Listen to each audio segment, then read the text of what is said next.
what I would like to share with you all today. It was just a praise to God. You know, yesterday I went to Bible study, and the pastor was talking about giving and the law of giving and receiving.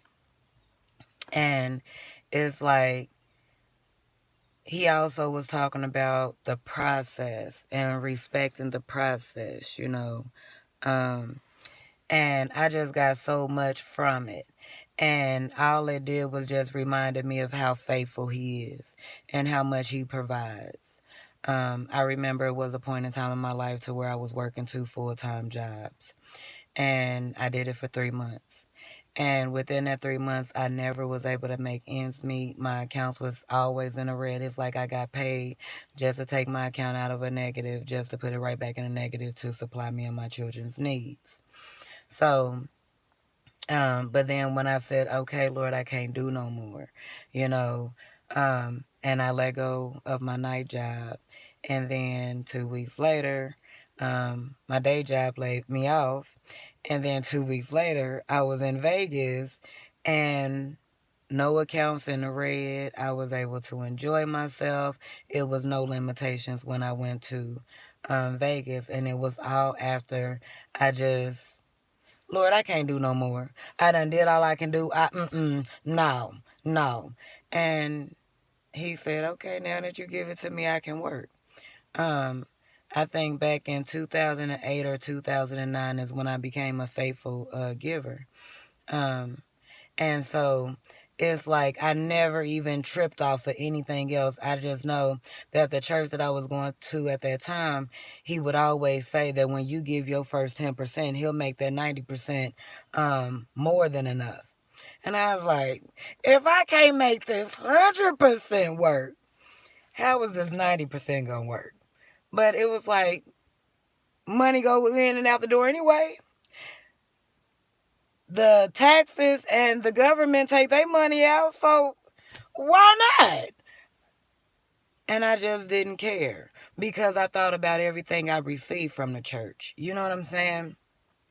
When I sit up and I read my word and I don't understand and I need confirmation, or I need, a human's perspective of it because it's like above my head or something like that. If I can go to the church house and sit up in there and drain their energy and everything else like that, it was like, I don't care what they do with this money. This ain't my money. God said get the first 10%. The first 10% of your time, the first 10% of your in everything.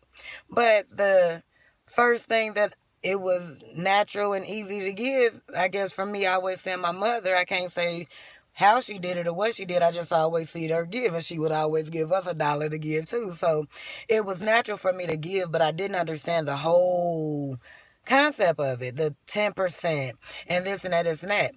So anyway, to make a long story short, in 2009 or 2008 or 2009 is when I started becoming a faithful tithe giver, like fully, and a cheerful tithe giver and love giving, because when my pastor at that time said that if you give that first 10% cheerfully, that 90% is going, when I say I've been good, I've been good. It's like, but life situations get you in situations. So don't ever think that just because I ended up in that situation that it was because I was not faithful. I was still faithful.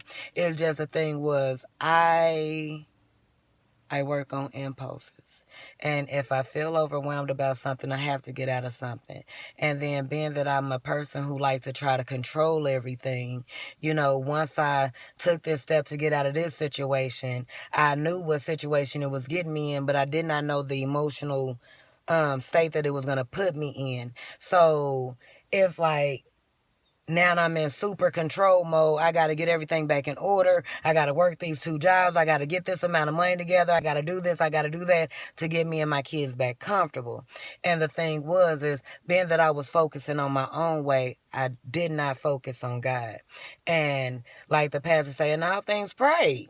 Ask him to direct your step. You already know you got to go to work today. Just ask him to direct your step. Ask him to walk with you, guide you, everything. But when it seemed like all four walls is just caving in on you. Nothing is working out. It's like everything is falling out, off and up under you. You just like, okay, what can I do? So we go to our natural mind and do what we know to do. Y'all see that bag? Anyway, but we do what we naturally know how to do. We get in full blown, I gotta hustle, I gotta do this, I gotta work all these hours, I gotta kill myself, I gotta take myself away from the things that I enjoy doing. Spending time with my kids, spending time with my family, spending time with God, just reading his word and be like, was you just talking to me? You know, just whatever it is for you. But it's like now you're focusing on how can you get yourself out of